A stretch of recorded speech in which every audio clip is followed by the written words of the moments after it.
everybody, it's Jen and thank you for watching. Today I'm trying my hand at a video tutorial rather than just written out step-by-step instructions. So let's get started. We're going to make an elegant looking Halloween card. No scary Halloween cards around here. We want everything to look pretty and nice. So I'm going to start by using the new Simon Says Stamp Circle Loops die. This I immediately had my eye on so that I could do something kind of, use this as an embellishment basically. But then once I cut it out, I immediately thought it looked like a pumpkin, which is where this sort of idea for an elegant Halloween card was born. So the first thing I did was get out my watercolor pencils. Now I'm by no stretch an artist, which is why these pencils are great for me. Literally you can choose any colors you want, put them down on the paper, and then literally just add water and you've got an image. So it's great for stamping and coloring things in and then just adding a bit of water. So here I'm just sharpening up my pencil because I use these a lot. And what I thought I would do was lay down what kind of looks like a pumpkin. So I'm just going to kind of scribble out, you know, kind of a pumpkin image.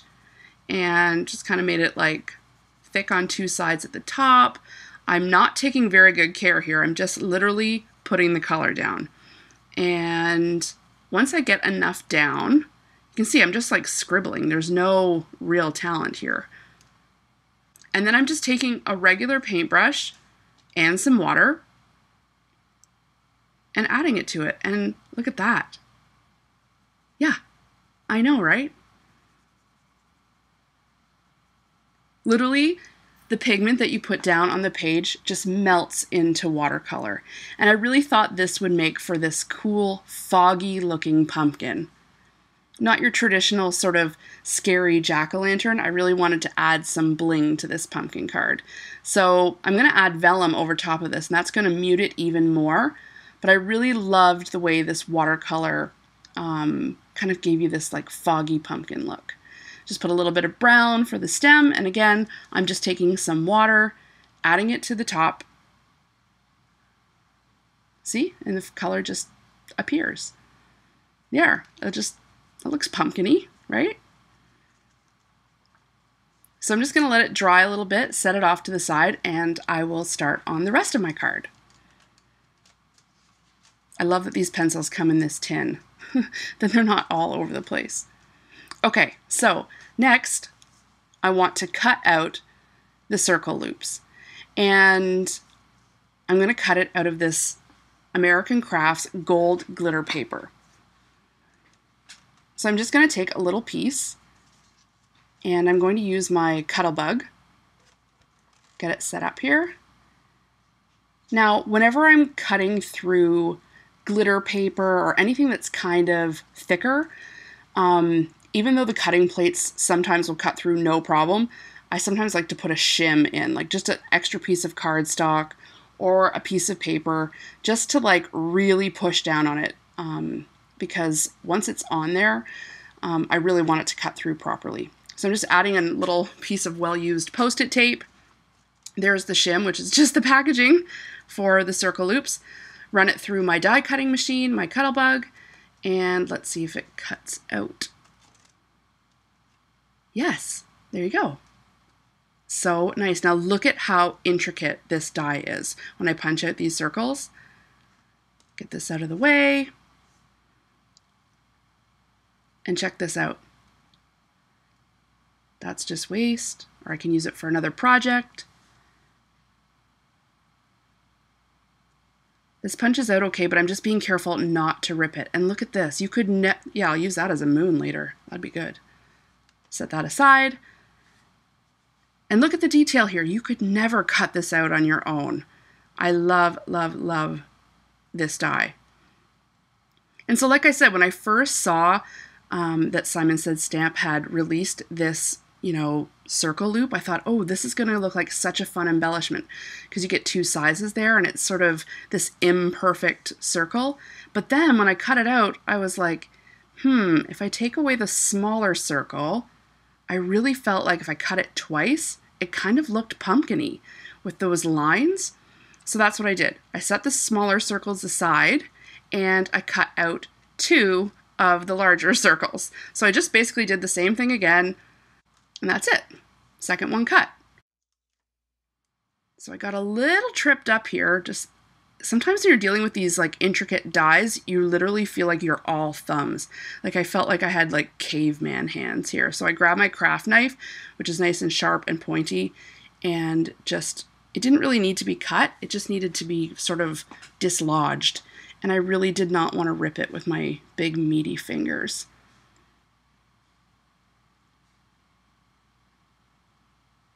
This craft knife, by the way, and the cutting mat are both from Westcott. They're great. So there we go. See how that looks like the bottom of a pumpkin? I totally thought it looked like Cinderella's carriage.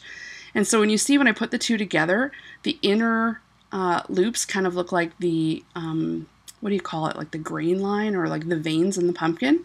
You'll see it come together more if you don't see it now. But I saw it immediately and thought, I have to turn this into a pumpkin. I'm sure it'll get used as an embellishment later on at some point. But for now, we're having a gold sparkle pumpkin. And I like the idea of having like an elegant Halloween card. You can see I got a new stamp set, even though this is an older stamp set, it's new to me. And it has cute little critters here dressed up in Halloween costumes. And I'm definitely going to make something for the kids with that. But for now, for this card, I wanted to really use that scripty, happy Halloween. And I thought that would look kind of nice at the bottom of the pumpkin there. And remember, I'm going to put vellum over top of this. So I'm stamping this directly on the cardstock, and it too, along with the pumpkin, is going to get a more muted look. So I'm inking it up here with Avery Elle Black Pigment ink, which is a really nice, crisp ink. Great for stamping sentiments. I got a little too much here. So I'm just using baby wipes. Baby wipes save the day. Line it up.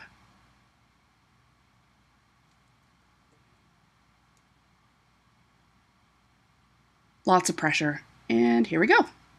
Yeah, that turned out good. Okay, so I'm wiping it up, even though, you know, pigment ink comes off fairly easily, but it's best to clean it off right away and get it back in the package. See? Oh, darn it. Oh well, there's a little smudge in the top corner there, but like I said, I'm putting vellum over top, so I think I should be able to hide it. Okay, I'm getting out my big jumbo Westcott cutter. I know that's not the official name, but it really works well, so I put up with the size just because I love how it cuts. And I'm just going to trim it a little bit here because it kind of didn't seem so straight. So I'm just measuring to see. I'm like the worst at math and measuring and counting. So 9 times out of 10, I'll just like cut right through my sentiment. But I wanted to make sure that the vellum was going to fit perfectly. I think I still had to cut it like 3 more times after this, but I'll spare you having to watch that. So this is 60-pound vellum, which is sort of a good weight. And I'm going to put that right over top, and you can see how it sort of diffuses the look of the pumpkin and, of course, hides my fingerprint there. So I took it over to my sewing machine, and I used some gold Gutermann thread with one of the fancy stitches my Janome sewing machine does. And I don't use those fancy stitches that often, so I was happy to get the chance, and I thought it would make for a nice embellishment on the top of this card. That way I wasn't trying to glue anything down. You definitely don't want to be using glue when you're working with vellum, because it'll just look like a big kindergarten mess. So I thought the stitching up top and the fancy stitch kind of looked cool, and it kind of went with the elegant theme of this Halloween card. Okay, so now is when the great pumpkin is revealed. Just add the second one, and you see how those loops in the middle really sort of start to look pumpkin-y? I'm not the only one that sees this, am I? No. See? That looks good! Yeah. I love it. Okay, so I just need to kind of glue it down. Now, I am using this Martha Stewart fine tip glue pen. If you're going to glue onto vellum, just make sure that you don't squirt any over the edges. You definitely don't want to muck up your vellum, because the vellum is what sort of keeps this card looking so elegant. And nothing says not so elegant than clumps of glue. So yeah, we'll just wipe up our surface here. We're not taking any chances. So I'm just going to add the first one. I'm putting like the smaller, skinnier loops in the middle and the bigger, thicker ones to either side. But you can just sort of play around and see what works for your eye. You could probably, ooh, I bet you we could do like a cool snowman. I'm going to try doing a snowman with this too. And then that way I'd use the smaller one. Maybe I could do it in like blue sparkles or gray or silver. That'd be great on a Christmas card. See, there's lots of, this is a good way to get more out of your dies, just brainstorming with you guys. Okay, so I'm using my craft knife here because again, I'm all thumbs. And yeah, still all thumbs. And luckily the glue did not get on the vellum.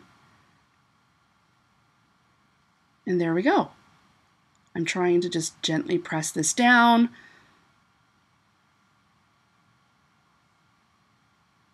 I got a little bit there, but that's okay. I'm going to scratch it off with the knife that way. No one is the wiser. So we're almost done here. Just a few like little finishing touches to make sure it's nice and clean. Oh yeah, stem. Definitely need a stem. So I found some sort of bronze coppery colored glitter paper. I think this is by American Crafts too. No, this is a Recollections signature glitter paper. That's from Michaels.